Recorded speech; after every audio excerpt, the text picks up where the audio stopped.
SMEയിലെ 4ാം വർഷ physiotherapy വിദ്യാർത്ഥിനിയായ Harippad Chingoli സ്വദേശിനി ശങ്കരമംഗലം വീട്ടിൽ ലക്ഷ്മിയും നീണ്ടകര പുത്തൻതുറ കൈലാസമംഗലത്ത് ആദർശുമാണ് മരിച്ചത്. പ്രണയാഭ്യർത്ഥന നിരസിച്ചതാണ് സംഭവത്തിന് കാരണം. ഉച്ചയ്ക്ക് 1:30ഓടെയായിരുന്നു സംഭവം. ക്യാനിൽ പെട്രോളുമായി ക്ലാസ്സിലെത്തിയ ആദർശ് ഇരുവരുടെയും ദേഹത്ത് പെട്രോൾ ഒഴിക്കുകയായിരുന്നു.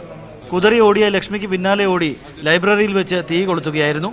തുടർന്ന് വിദ്യാർത്ഥികൾ ഓടിയെത്തി തീ അണച്ചപ്പോഴേക്കും ഇരുവരുടെയും ശരീരമാസകലം പൊള്ളലേറ്റു. രക്ഷിക്കാനെത്തിയ അജ്മൽ, അശ്വിൻ എന്നീ വിദ്യാർത്ഥികൾക്കും പൊള്ളലേറ്റു.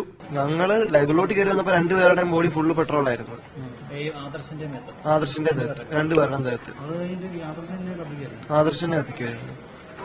ഈ കത്തിക്കാൻ വേണ്ടി തടയാൻ വേണ്ടി ചെന്നപ്പോഴത്തേക്കാ പൊള്ളലേറ്റ്.